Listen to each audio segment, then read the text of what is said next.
Oh, you didn't know? Your ass better call somebody!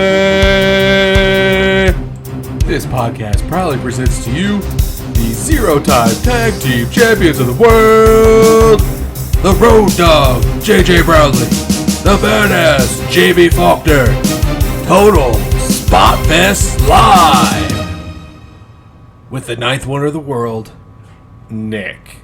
And welcome back to Total Spotfest Live. I am JJ Brownlee, and I am accompanied by my esteemed co-host, Mr. JB Faulkner. Marks alike. How are you? got to throw in your mark bit there every time. And accompanied with us is a man who has a hairstyle. I really don't know what he's trying to do up there. If you're not watching us on YouTube, you got to check it out because there's a thing going on top of this person's head. It is the ninth wonder of the world, Nick. I'm putting a copyright on it right now. It's called the pineapple. It's going to catch on. Really, it feels like Dylan from 90210. If Dylan had given up halfway through life. If I had chops. I got to grow some chops. Pineapple. Okay, well, that being said, thank you guys for joining us. This is Total Spotfest Live. This is our AEW podcast of the week here. Apologies to everyone out there that was looking for our NXT and WWE podcast from earlier in the week. We had some technical difficulties, and by we, I want to say, Nick has some technical difficulties. There's always one. There's always one. The bus. There's always one. See, when we were doing the video, not a big problem. I put a picture up, because we do separate video and audio files for those of you who don't know. Yes, I make it complicated. I know. Once again, we're cheap. So, if it's a video file, whatever. But the audio file missing, that throws it to a wrap. So we have some technical difficulties. So apologies for that. If you want us to recap it, we'll spend a couple minutes next week. Start off. We'll spend a couple minutes and be like, oh, by the way, a couple cool things from last week. But spoiler alert, you didn't miss much. So yeah. But tonight we're going to get into AEW, so I don't want to mess around too much with all that. So once again, thank you for joining us. Join the conversation. Follow us on Twitter. That's at Total Spotfest. Check us out on YouTube if you are not already. That is Total Spotfest Live. Give us a subscribe. Give us a like on the videos. Let us know what you think. Give us a comment. And if you don't want to see our faces, of course, we are available on all your podcast streaming services. So Jamie's going to get us going. We had another episode of Dynamite, and I'm going to leave it at that. Jamie? Yeah, so, okay. So, yeah, I don't want to go over because we have our rating system at the end. So, all right. It starts off with a match. No promo. Still love that. Christian. Still love that. Yeah, I do. I love it too, but it was Christian Cage versus Frankie Kazarian. And here's the thing, guys. I probably would have enjoyed this if I liked Christian Cage, because it was actually a good match. It was very technical. It told a story. It was slow, and Christian Cage went for the unprettier kill. They kept calling it kill switch. I can't stand that. It's the unprettier. That's not a copyrighted move. They use it in other promotions. Yeah. Call it the unprettier. Yeah, it's the unprettier. He went for I felt like 30 times. It's like it got old. Shit, JR even said that's his all he's got. Yeah, even JR called it out. The highlight of the whole match for me, Frankie Kazarian doing a flux capacitor, aka Spanish Fly. So I enjoy it because I love the fact he calls it a flux capacitor. I just love the Spanish Fly, so that made me happy. Yeah, but whatever. Christian Cage gets the win. Not surprised there whatsoever. It was a long, technical, good match. It was 20 minutes. It was every bit 20 minutes. It was approaching the limit. It was. And for the first 8, Christian took the whole first 8 minutes, just bump after bump after bump. And I will say this. Here's the one thing I want to say about Christian Cage. Okay, love him, hate him, whatever. I loved him because I was a fanboy of TNA back in 06, 07 when he was there. But he looks so much better March, April 2021 than Edge does in March and April of 2021. I He agree. did not look as old and decrepit as Edge has been looking. So there's that. No, that actually, to me, that actually means that's meaningful to me. I'm glad you said that. I hadn't occurred to me, but that brightens my day, JJ. I'm glad you put it that way. Oh, well, there you go. Because it was a little bit long-winded match for me. It was okay. I do have a question for you though, fellas. There was a couple times where I couldn't tell because I'm looking at this from a biased perspective of, how we talk about being kind of shell shook from WWE when they bring people back. There was a couple of times where I saw him where I'm like, did he just botch that or did he not quite land right? There was a few times where he fell through the ropes, that sort of thing. Was that That was ring rust. was that I would rust? Call that. Yeah, okay. Yeah. Oh yeah. Yeah, that was very rough. It's been like 7 when he was years. supposed to do the flip over him Right, and right. didn't really flip, more flopped on the Okay. ground. I was worried Yeah. I was being overly That's critical. ring rust. I mean, I want to be as critical with you, but yeah. yeah. I mean, when you've been doing it as long as he has, you don't need to do as much practicing Sure. for a match. But it's been 7 years since he's had a singles match, and he's only had what he got the shit kicked out of him by Randy Orton, and then the Royal Rumble this past year. That's been it. So yeah, I'll give him a pass on that. Once again, my whole point still stands. As long as they're not immediately pushing him to fight Kenny Omega or Darby Allin or whatever, I'm fine with it. Fine, whatever. Yeah, nice segue. Because next is Darby Allin and Sting's little vignette back, thing. So basically, it's Darby calling out Matt Hardy. Shocker, we never saw this one coming. Whatever. Basically, money doesn't mean anything. He does, blah blah blah. It sucked. I'm over it. I'm glad it sorry. was like a minute because it was just kind of like, okay, whatever. It's like all the super artsy, which okay, I know that's Darby's shtick, but a little bit goes a long way for me personally. I know you feel the same way, Jamie. And it's just like the whole artsy fartsy, wearing the face and then the black and white. That's not me. That's not my thing. So whatever. Yeah, less is more for me. Okay, so next we had another Jade Cargill promo where she's calling out Red Velvet It's a and short she's promo. I'm that bitch. It was really short. Really short. She does their Whatever. little Leo Rush thing. I'm so money. I walk money. I talk money. Which if somehow out of nowhere Leo Rush shows up as her hype man, I am going to give Tony Khan 2021 Promoter of the Year because that would have been a great little setup. If it's not going to happen, but Yeah, I found it cute. He's making all the money in MLW right now, and AAA. All right, so match 2 was an unsanctioned exhibition match between QT Marshall and Cody Rhodes with the entire Nightmare family. And if you'd like for me to name the entire Nightmare family, I am sorry, I cannot do that because it's a bunch of mid-card and not even mid-card guys.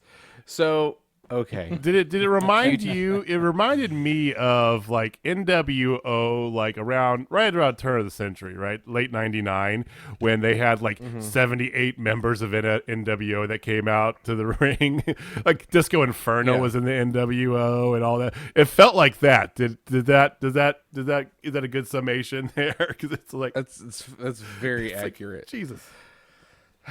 So, this You're match, so excited for this feud. Look at you. this match. So, okay. Just get through. No it. contest. Yeah, I'm not even gonna give you guys any kind of highlights because it's just that bad. I mean, it was a technical match, whatever. It looked okay, but yeah, Yeah, Gippy Cody and QT Marshall, who's a nice enough guy and whatever. Just I don't care. yeah, exactly. So one thing or another happens, and QT ends up punching Arn Anderson, who's the special guest referee, and then he hops out of the ring, and everybody's looking at him like, "What's going on? What's going on?" And then all of a sudden, some guys turn on the Nightmare family and join QT. Some of these guys, like who are they? Aaron Solo, which is Bailey's Solo. Bailey's ex. Nick Camarado, Yes. who I do like. I like Nick Camarado. I do. He's the big dude. He's more shredded than Julian Sal, man. Another one, and then the guy who was on commentary for Dark from time to time. He's a former Olympic bronze medalist, Anthony Agogo. I don't know who that is either, but yeah. Yes, Anthony Agogo. I'm not so a boxing these three guy. guys evidently are the heel side of the Nightmare family and have joined QT, and they did walk out through the heel entrance. Just want to make sure everybody saw that. They did, and there was some good, after when they started doing the beatdown of the rest of the Nightmare family, there was some good spots. That was the only part of this whole thing that I cared about, because Yeah, like the chair shot that QT was about to give to Cody, and Red Velvet just ran out for no reason. Nick Camarado grabbed the stairs, put him on top of the entrance ramp, that flat entrance ramp, where earlier he had thrown over the ropes Shadi Lee Johnson, which looked sick. He landed straight on his back, right on that. They put the steps on top of the entrance ramp there. He does he does a pile driver on Dustin Rhodes on top of the steps. Dustin, of course, cut himself early on in this whole thing, is bleeding all over the place. And then they were going to do a concerto on the steps with Cody Rhodes. That was kind of cool. I don't care about either faction, but that was kind of cool. Me either. I mean, what are they going to call the QT thing? The Apple division? I mean, this is going to be terrible. Nightmare Family's the heel name, right? That's the heel version of whatever. But no, it's it's got to be some kind of they're going to be the Joy division. There you go. Oh, there you go. Hey, you know that Tony Khan loves buying him some rights, so right, might as well. Right? Yeah. What did you think of this, Nick? I mean, because we obviously don't give a shit. No, I didn't either until until the Nightmare Family came out. I do like that one cat, the guy that you're talking about. I don't remember his name. Nick Camarado? No, the beast looking guy. Nick Camarado. Nick Camarado. And there's only one reason I like him, though, is because he reminds me of Bruiser Brody. He's not Bruiser Brody, but I want to stop for a second. You actually like Nick Camarado? How's that possible? No. I just like his look because he reminds me really of Bruiser you like Brody. his look. The guy who has 6 times the chest hair.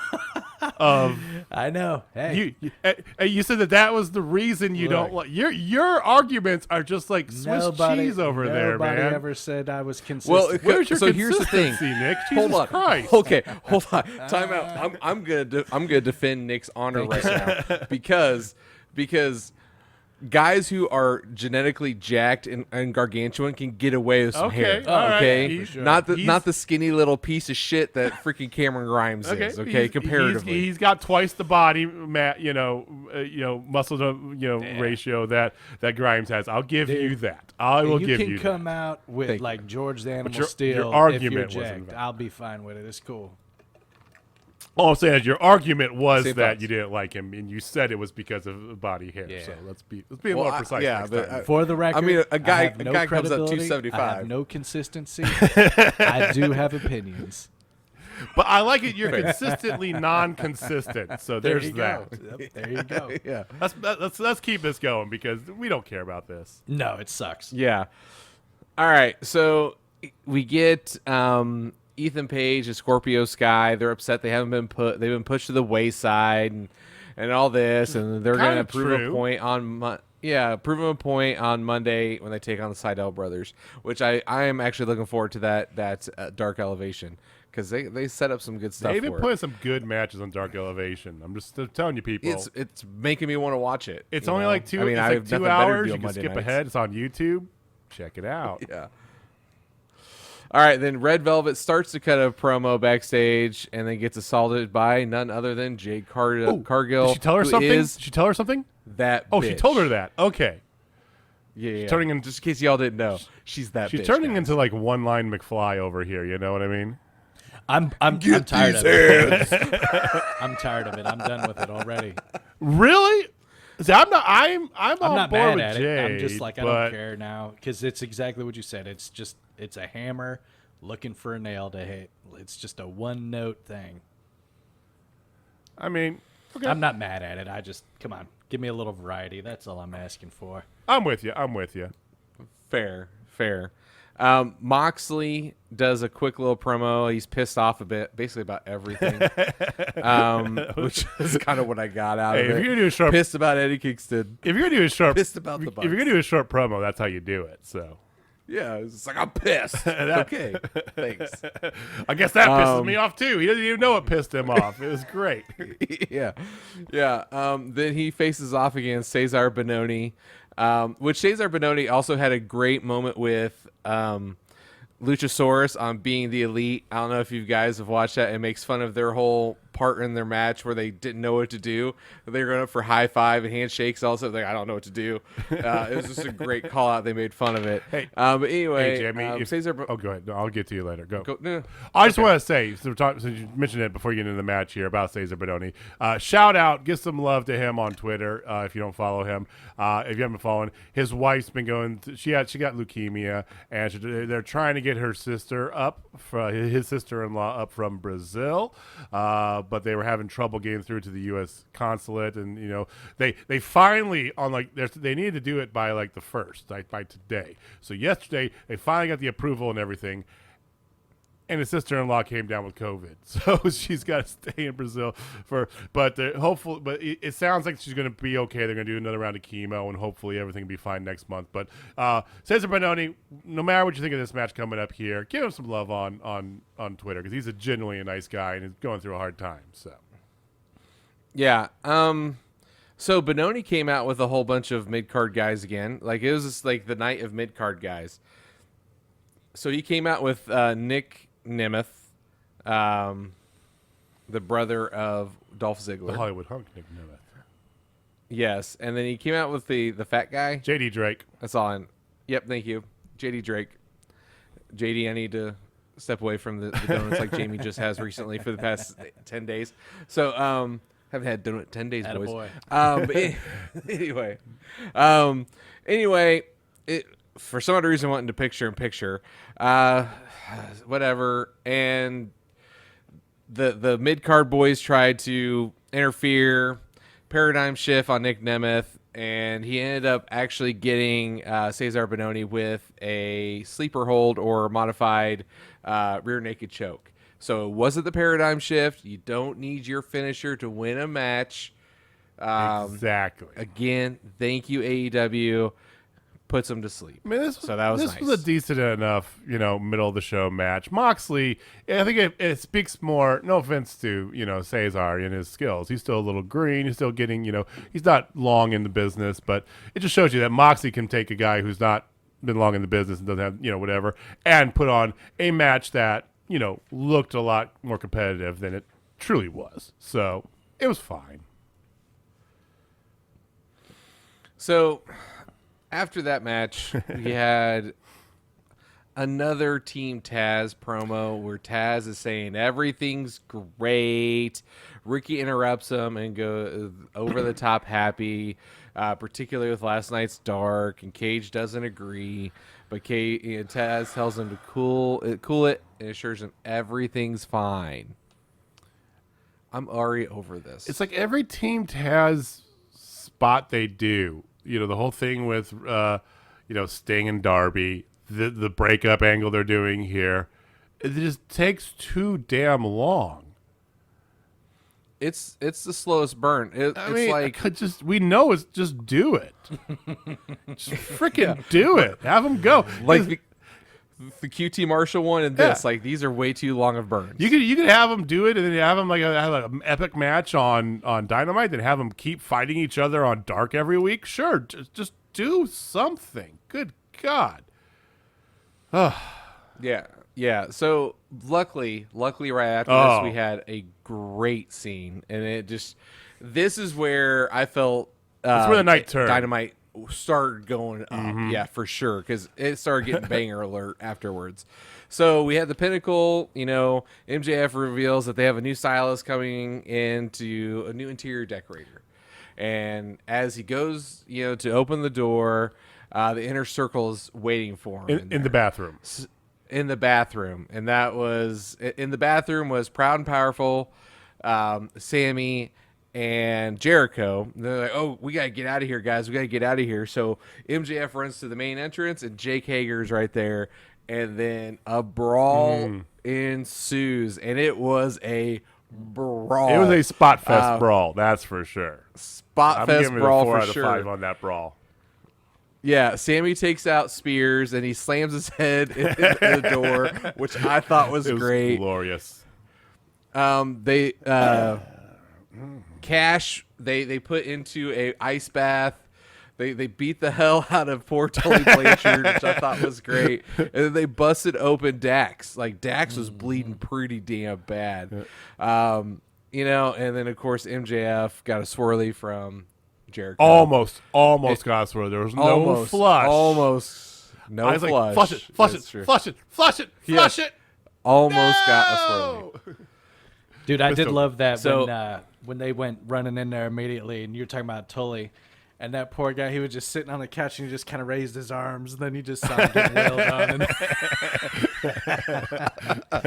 He's like, I'm old. It was take it easy hilarious. on me. That was It good was stuff. so good.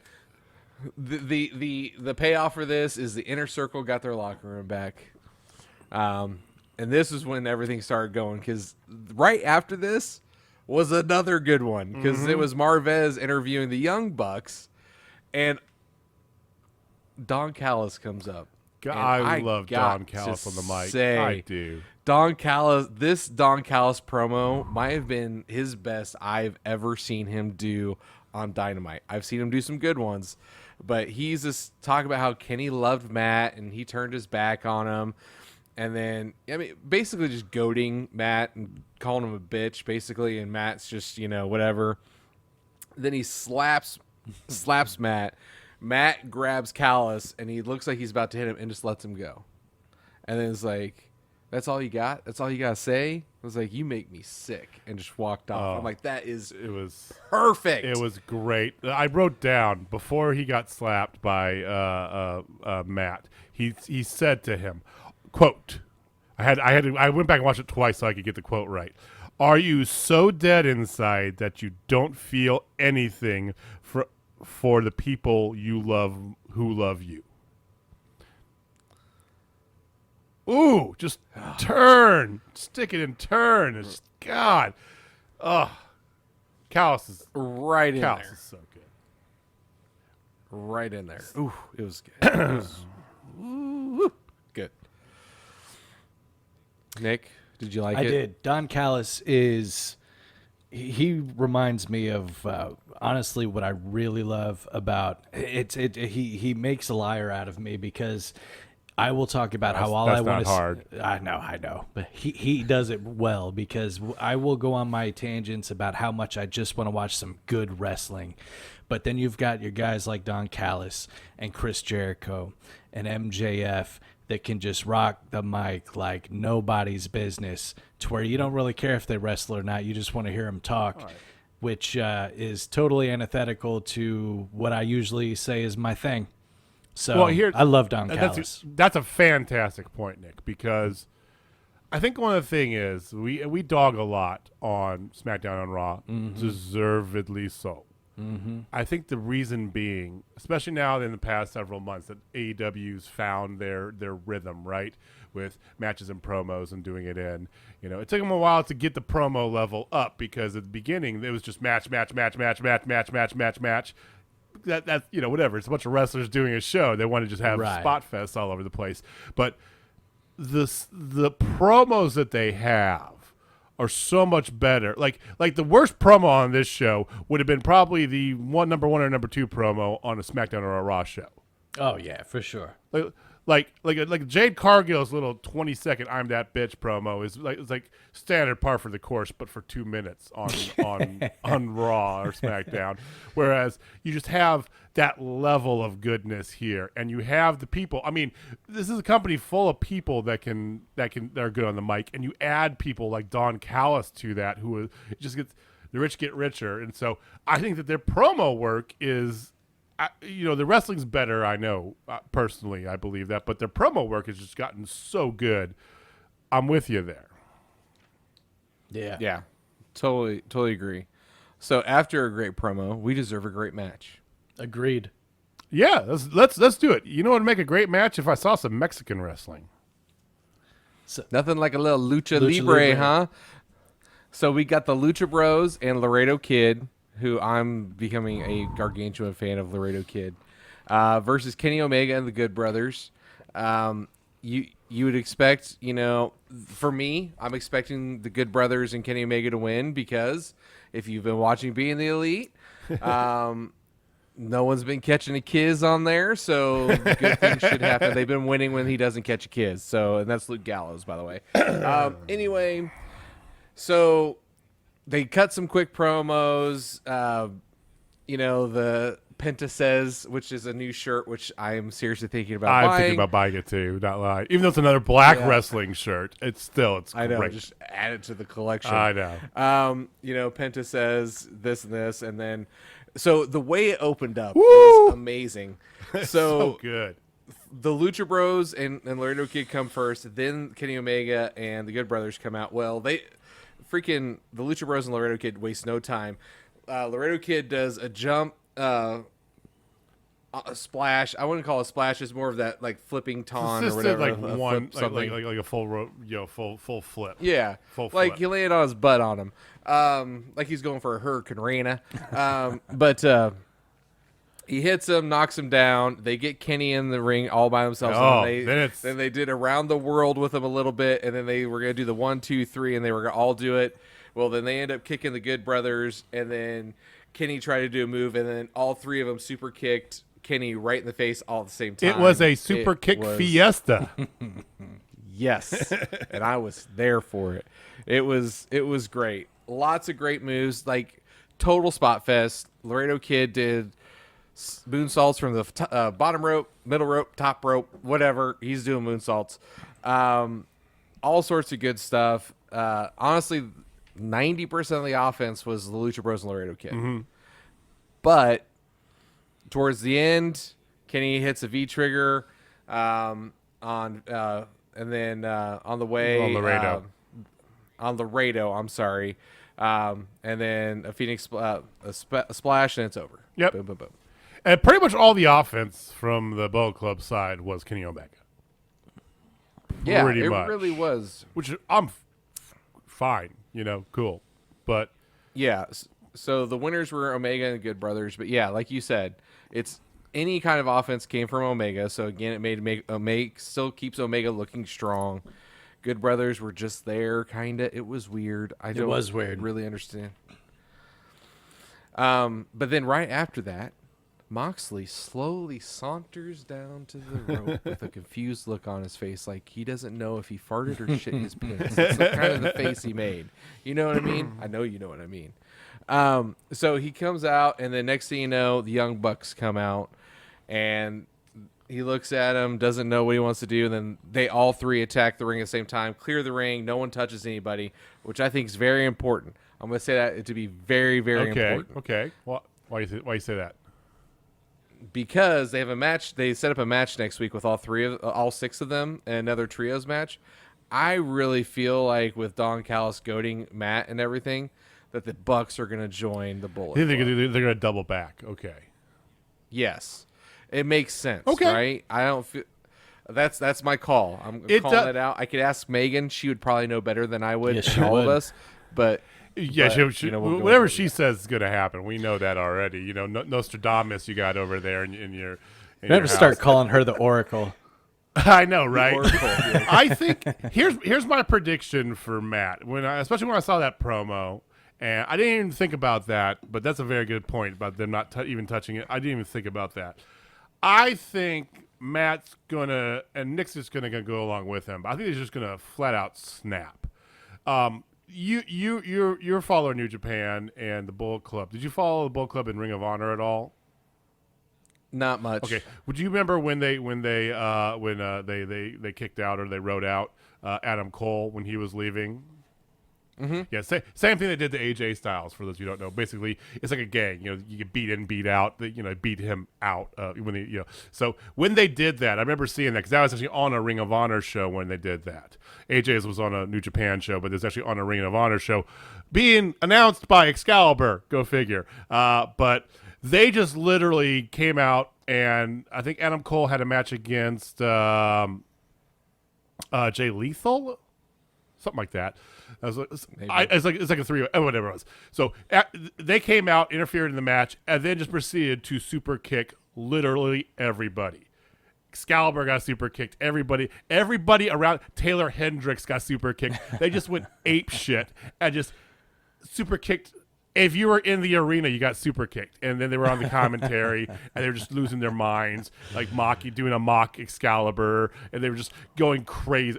I think that is what I want to see. I want to see them just because they've been playing this line between, we're not heels, they haven't been heels since they've been in AEW, but they're not really face because they're friends with all these heels. And so where do you? I want to see them just go ape shit bananas and become their own thing and just beat the crap out of everybody in sight. That's what I'd love to see. That'd be fantastic. So you want the old Bucks, just like what Don Callis is. I mean, beyond that, I want those Bucks who just are like, they super kick Don Callis, they super kick, Rensburg, they super kick everybody around the ring, they super kick like all the rest, like just everybody, and they're their own thing. That's what I want to see. So I want to see Callis' prophecy come true, but I don't want to see him go back into the fold in a traditional way. That's my opinion. I like it. I'm here for it. Yeah, we'll see what happens. We'll see what we have, and I'll ask Megan and see what she says. Yeah. All right, so we go. Britt Baker does a quick little intro talking about how the match against her, that the greatest match that ever happened for Thunder Rosa's career, doesn't even count. Just basically it's unsanctioned. for yet another match. Yeah. So we can just see that. She was also pumping up Elevation with it, because that's where like lower talent, we showcase all the talent. The high talent can showcase some of the other talent, saying that they showcase her, basically saying that she's above everybody else. Love that little section from her. Then we go right into the women's match of the night, which was a damn good match. I enjoyed it. I really enjoyed this match. Yeah, the Bunny and Nyla Rose with the Hardy Family Office, which is a terrible name. Terrible. And Vicky Guerrero versus Tay Conti and Hikaru Shida with the Dark Order, which I thought was great. So the Dark Order was on one side of the ring. The HFO was on the other side of the ring. Whatever. Lots of good stuff was going on. This Tay Conti looked great. Hikaru Shida looked great. Nyla Rose is to continue to step up her game. She looked good. Dude, you know what's funny? The only one I'm sorry, I didn't mean to cut you off, but I'm not a huge Nyla Rose fan. I'm starting to get a little excited now when she shows up. I'm like, her okay, in the past it's Nyla 2 Rose months. time. I don't know. It surprises me. Her in the past 2 months has been now it's like her in the past 2 months has been the best that she has been. Legitimately. Sorry though, Jamie. I digress. No. You are thinking the exact same thing I'm thinking. Like basically when the women's eliminator first number one contender of 2021 tournament, Terrible. She showed out that whole time. Like her first match with Tay Conti was a great match. Her second match was good. Even the match against Ryo Mizunami, she did pretty good. I think she carried that one. She carried that match. Yeah, she definitely carried that mother. But she looked great. The only one who didn't look good because she just is limited. And that's the Bunny. But the Bunny actually looked pretty good for Bunny standards, I guess. It's a good way to put it, though. Allie's always been that way. In Impact, she was green and wasn't that great. So, I mean, she was good for her. But the other 3 women were all just on their game, which if you're only going to have one women's match, which I'll talk about here in a few minutes when we get to our final wrap-up, if you're only going to have one women's match, it's got to be something like this where you have lots of other people stepping up. So, Yeah, so one big spot that happened and then it kind of rolled right into the finisher was Hikaru Shida got up on the top rope because a brawl broke out around the ring. She jumped onto the crowd of Dark Order and HFO people, and they caught her. So what happens? Tay Conti gets up on there and jumps off, and then she gets on top of Shida and then knocks everybody down. So it was a great spot there that they both did cross bodies. But That's callback. yeah. So they did that. Tay Conti gets back into the ring, and Vicky Guerrero is distracting Ref Aubrey, and she gets hit with Tay gets hit with a kendo stick by Bunny. Bunny hits her reverse DDT elbow droppy thingy. It's called Down the Rabbit Hole, I guess. That's a good name. And yeah, I was just like, okay, that's a different name. And then surprisingly, Nyla Rose and the Bunny pick up the W, which was not what I was expecting. Thank you, AEW, for doing that for me and going the other direction. Yeah. Well, and the point that I wanted to make too is that this was the only women's match, and it was a good one. You know, and it was 3 3/4 worth good. You know, because Allie just doesn't get a lot of wrestling time. That's not in her character, so whatever. But I'm fine with them only doing the one match here, even though I clamor for them doing more because they had so much other stuff with the women and they're building up. They're keeping the Britt Baker and Thunder Rosa thing alive. They had like two spots with Jade Cargill and a spot with Red Velvet, which is whatever, but it's airtime. It's and there's something later on in the show that happened as well. So you have. I actually have a somewhat thriving women's division now, so I'm good with that. The match was great. It's a good setup match. Yeah, absolutely. Because next week we have Tay Conti versus the Bunny on Dynamite for the 3rd straight week. Tay Conti is. Give her the title shot. Give her the title shot now, Tony Khan. Do it. And they called her the #1 contender on screen. Oh, do it. I want to see her. I want to see a new title belt. Maybe they can get the IWGP title. I mean, that's basically the Divas title anyway. So, anyway, I digress. It is. Ooh. It's terrible. It's a terrible belt. That burns. Hey, Jamie. Terrible belt. Can we get a little Vicky Guerrero action real quick? You want a little Vicky? Try to force it. Okay. What's wrong with you? Come on. I got you. What is up with this guy? I know. Excuse me. It's so good. So good. So to tell about the rest of the card next week. So they had Tay Conti and Bunny, Young Bucks and Mox versus Good Brothers Omega. You already said that. Darby Allin versus JD Drake for the TNT title. Get excited for that one. Jurassic Express and Bear Country, sponsored by Godzilla versus Kong. They even had that was the next piece I was getting ready to go. All right, so do thank it, you. do it. Because it was the dumbest damn thing. It was so dumb. Like, in honor of Godzilla coming out. It's like, God damn. They even changed the graphics. So they had all the regular graphics for like the match graphics, right? For with the people, and then it changed to it was a ripoff of the Godzilla Kong poster with Luchasaurus and Jungle Boy on the Godzilla side, their heads coming in like Godzilla's head, and then Bear Country's heads coming in like Kong's head. It's like, come on. Yeah, it was so bad. I loved it. I'm not gonna lie. I know. You can't hate it. All right, so let's talk about the main card or the main event. Sorry, Arcade Anarchy is upon us, ladies and gentlemen, and this was a banger. So good. Great match. Tons of spots. Kip Sabian and Miro come out first, and then Orange Cassidy and Chuck Taylor come out to The Pixies. The Pixies. Where is my mind? Again, that was on our technical difficulty when we all fanboyed out about on the that. Pixies for like 2 minutes. Again, thanks, Nick. But anyway, it was great. I love it that they came out to that. That's just perfect fitting, whatever. So let's just get to it. Whole bunch of shit happens in this Lots match. of spots. I mean, left So and right. there are too many for me to like really go over. So the railings around the ring. Miro pulls one out, puts Chucky T, does a suplex of Chucky T onto one. That's a big spot. There is a whack-a-mole. That was great. And was so good. Somehow Kip Sabian and Orange Cassidy got behind it. Kip Sabian's head went through the back of it, and then Orange Cassidy continued to hit him with the whack-a-mole mallet, which I thought was absolutely He was a little hilarious. too gentle, though. A little too gentle. He was. was. Miro made up for it because he came down, grabbed He the mallet, sure and started did. hitting Orange He Cassidy sure with the did. mallet.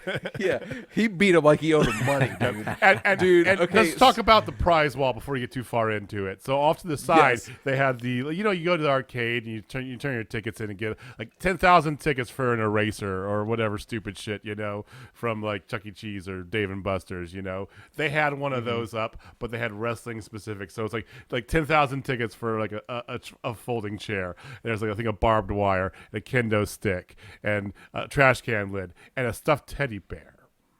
A teddy bear. Yes, a teddy bear. Remember that. So, yeah. So before I get to the teddy bear spot, there are a couple other pieces. So Miro grabs a steel chair off of the prize rack. He wedges it in between the top turnbuckle and the bottom turnbuckle inside the ring. And he tries to put Orange Cassidy through it. Orange Cassidy stops him, and then he hits him again, and he throws Orange Cassidy right through it. It was a great spot. So winding down, Miro is just going ape shit. Like, he just looks like a monster among men. Honestly, I hate to use that, but he's just like no selling a little bit and just looks amazing. Then out of nowhere, like they're fighting, Orange Cassidy and Miro fighting on the ground. They get over towards the arcade side, and here comes Chuck E. T jumping off the top of Mortal Kombat onto Miro. So relevant. Great. Yeah. So hashtag comes out April 15th. Is that the official day? Because I got pushed back now. Well, No, April 15th. We'll see. April 15th. Okay, April 15th. So anyway, some stuff happens. Chuck E. T is now working on Kip Sabian because at this point they have buried Literally. Miro buried him under everything that they could possibly find. The guardrail, the whack-a-mole, just all these A other table random full of like things. rubber stakes and stuff like that, Yes. Yeah, they just have him covered. So Kip Sabian tries to make the save. Well, he does make the save because they were trying to pin him out there because falls count anywhere, right? Mm-hmm. So Chuck E. T grabs the teddy bear. And then like when you notice he grabbed the teddy bear, it looked a little heavy. It didn't look like a normal squishy teddy bear. He throws Kip Sabian into the ring and dumps out the inside of the teddy bear. Which you don't. What do you think it is? Well, you know me. I was clamoring for tax as I always do. Sure. I know, but it was even better not. because it was better. It I was think, fitting because for the it match. fit. That's for sure. Yes, he dumped out a bag full of Legos. A large And- bag full of Legos. Yeah, and Tony Schiavone had a fucking ball with him. He's just like, have you ever stepped on a Lego? Like It's he the had most a excruciating pain He you've had ever a felt in your life. flashback to his kids being young. It was like, whoa, Tony, back. Whoa, it's okay, buddy. He had a bad flashback in the middle of it. So during that, so Chuck E. T poured it out. He was gonna try to put Kip Sabian through it. Well, actually, Kip Sabian was able to reverse and do a power bomb off of the corner of the rope right into the thumbtack. Into the Legos, and then got a quick save from Orange Cassidy. Then Orange Cassidy hits Kip Sabian with the orange punch, goes for the cover. 1, 2, Penelope Ford makes the save. She pulls out. Okay. She pulls out Ref Aubrey. Yeah, she pulls out Aubrey, makes the save, and they're kind of talking. And then she takes off her belt because she's gonna go to whip Orange Cassidy. But as she does that, it pans over right beside her is the claw machine, and inside the claw machine pops out Kris Statlander. Claw Machine. Welcome back, Kris Statlander. Claw Machine was also branded like UFO Hunt or whatever. Yes, it was a UFO so one. good. So Kris Statlander just straight pushes the plexiglass like with both hands perfectly, so it just comes right at Penelope's face. And if you watch it on YouTube or anywhere slow-mo, dude, she straight eats it. Like it hits was face good. first, then she puts her hands up. It's like, come on, girl, you gotta get your hands up for that. Getting a CTE unless she likes check getting caught now. and stuff in the face. Yeah. Well, then Statlander comes out. She's got like half a green face and her hair's a lot darker. She actually looked really good. She did look good. Yeah, like she looked muscular and everything. Well, then she gets up on the apron with Penelope, the hardest part of the match. Oh, I was just gonna say that, you son of a bitch. And then she hits her, and then she hooks her for her fisherman Falcon Arrow. She does it onto a air hockey table. To air hockey. Through an air hockey. It's like a fake air hockey, hockey on top table. of a folding table, but it didn't matter. It looked great. It looked great. So that was another great spot. So as we keep saying, there's just spots aplenty. So after that happened, finally Miro is able to come up and he starts wreaking havoc on both Orange Cassidy and Trent. They're going both Trent and Orange Cassidy start crawling up the ramp off to the right where like Dax and Cash came in the very first time over there on their truck.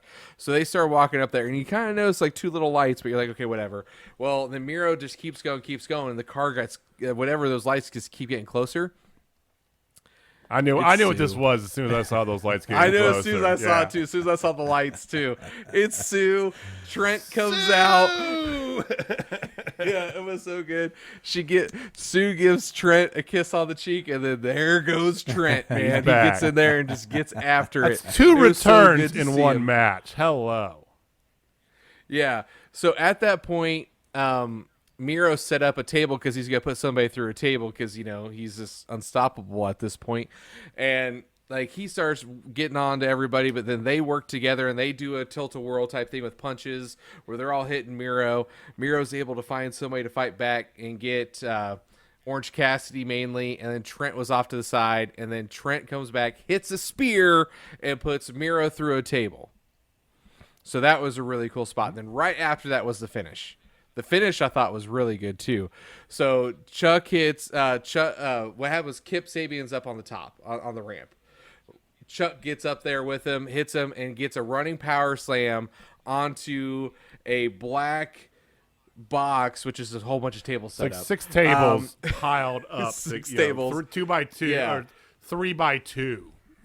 3. Yeah, it was really cool. Goes through it. 1, 2, 3. Your winners are Chuck Taylor and Orange Cassidy, and you get to hear the Pixies, Where's My Mind, once more. With all four And of them in the ring, giving a All four of thumbs them. up to Sue. Yes. So that happens. So then first you get Trent and Chuck doing the rap hug on Orange Cassidy, and then Kris Statlander comes up and they do a group hug, and then they all give the thumbs up to Sue. Great ending. good. Great match. It was a banger. Loved everything about it. Which is so interesting because I remember when it was announced, you were not excited for this match at all.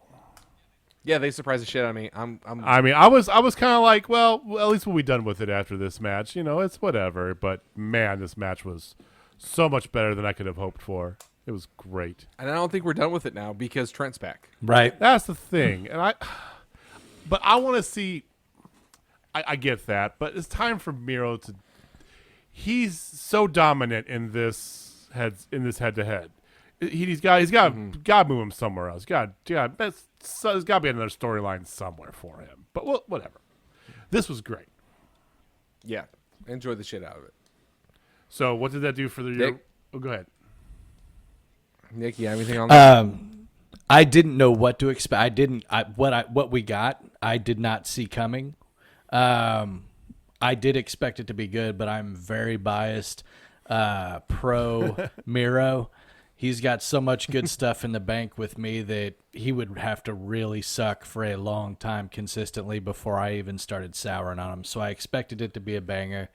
But what we got was far and beyond what I did expect. So it was very pleased with it. Well, and one thing I want to say too is I think we undervalue Chucky T and Trent. Oh, for sure. Trent's match. That's true. I think let me finish my statement before you agree with me or not. Okay.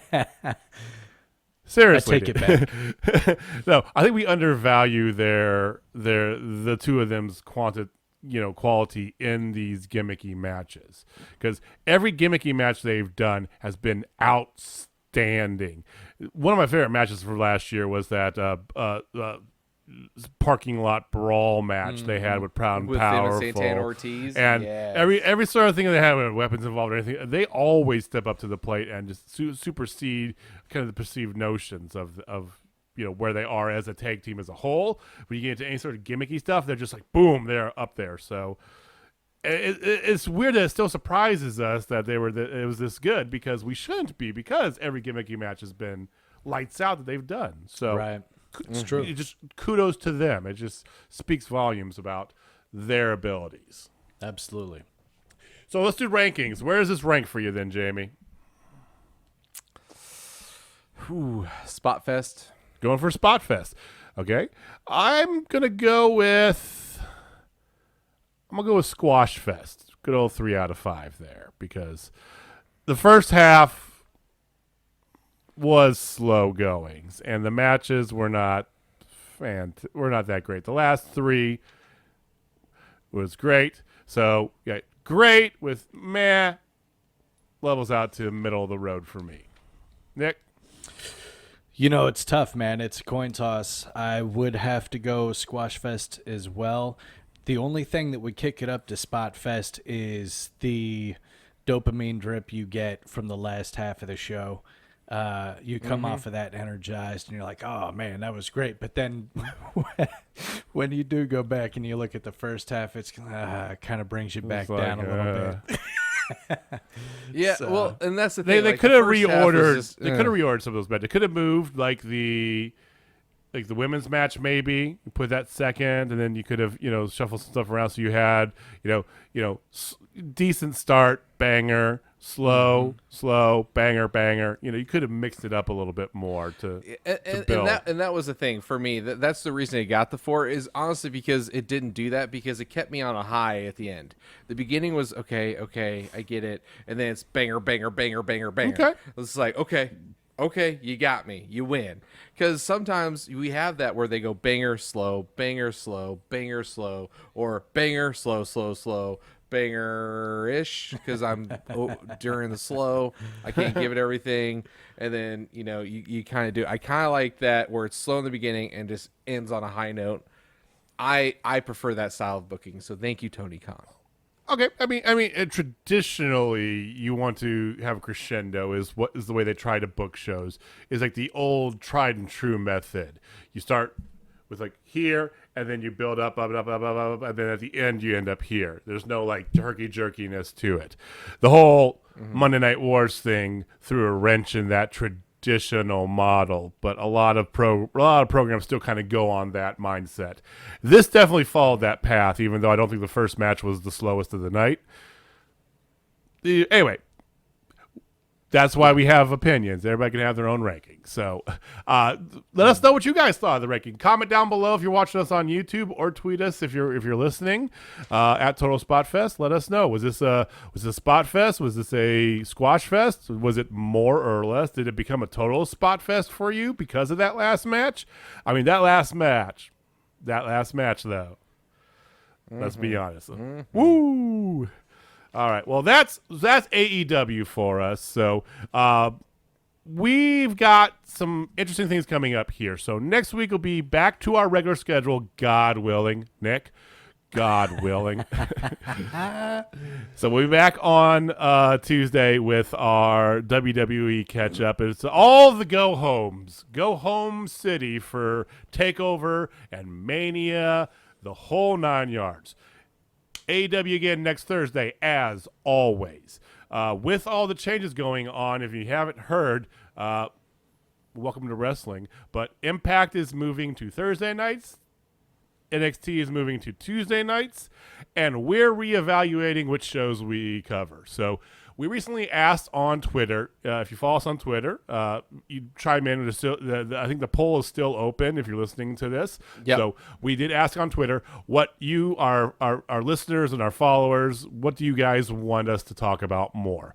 Because we don't want to, let's be honest, if you heard us do our WWE podcast, we don't get that excited for most of it. NXT we like, but the rest of it's not so much. So we don't want to necessarily do things that we don't like just because, that's what everybody does. We want to know what you guys want to hear. So we ask you, did you want to hear more WWE stuff. We'll keep doing it. That's fine. It seems like AEW is our most popular one that we've gotten from our responses. And we're not going to stop talking about AEW. That's our favorite. It's obvious. But do you want us to get more into Impact and New Japan? There's lots of great stuff going on there, except for the New Japan Championship belt. That's a terrible belt. Everything else in New Japan is great. But Impact has been on a roll lately. MLW talked about, they've been on fire. Indie promotions left and right. I feel like we really, I want to get more and more into. So do you want us to do more of that? Do you want us to talk more about WWE still? Because we're happy to do it. Give us your thoughts. And if that poll is closed, just give us a tweet. Give us a holler at Total Spotfest. Give us a comment down below if you're watching on YouTube once again. Let us know what your thoughts are, okay? So during the week of Mania, we're going to be releasing a TakeOver podcast, separate one episode for TakeOver, a separate episode for Mania, and then that week after WrestleMania, we'll have our regular. So we're going to do like the fallout from Mania and TakeOver, and then AEW, and then depending on what we come up with based on everybody's responses, we will adjust our podcast accordingly. We could have more shorter podcasts. We could do maybe 3 a week. We could do maybe an AEW and everything else other. We don't know. So whatever you guys tell us, that week after Mania was still going to be kind of our regular schedule with the 2 additional podcasts for TakeOver Mania. And then the following week, so week of the 13th or whatever it is, that is when we're going to get into whatever our new schedule is. And we will make sure to keep you guys updated as we get closer. We want to make sure you know when we're going to be doing this and what we're going to be doing. So there's all my housekeeping that I have. So thank you guys for joining us. We do appreciate it. If you are watching on YouTube, we'll get one more time. Give it a like. Give it a subscribe. Just pound it. Pound the like button. Pound it hard. I know. I only did it because I know Nick doesn't watch any YouTube videos. So anyway, YouTube videos. Yeah. Excuse me. No more of that. We're on YouTube. Never mind him. Give us a like, awesome. give us a subscribe. Once again, if you're listening to us, thank you for doing so. Please feel free to give us a review on all your podcast listening stations. Apple, I know especially too. We're close to getting indexed on a lot of these podcast providers, so your reviews would help us immensely, and we do truly appreciate all of your listens, all of your views, all of your supports. Give us a shout at Total Spotfest. You see down below, we have our individual Twitters as well. So if you want to yell at Jamie or myself, please feel free. Nick, of course, is not on social media because why would he be? Antisocial. I'm a dick. He's like Squeak Scolari. He's a little bitch. He did. can't I take the want to thumbs thank down. you, everybody, for listening with us. So, Nick, what are your final words to the people who you can't communicate because you don't have any social media to? Hold on to hope. There may be a time where I feel my commentary is going to contribute. We're not there yet. Wow. Oh, poor baby. I'm not holding my breath, so no worries on that. All right, Jamie, take us home. Well, if you're not down with TSL, I got 4 words for you. Where is my mind? Where is my mind? Where is my mind? I'm sorry. I apologize. That was terrible. No, that was great. This is why I don't That was sing. great. I just. Yep, All right. me either. See you guys next time, guys. Thanks. Peace.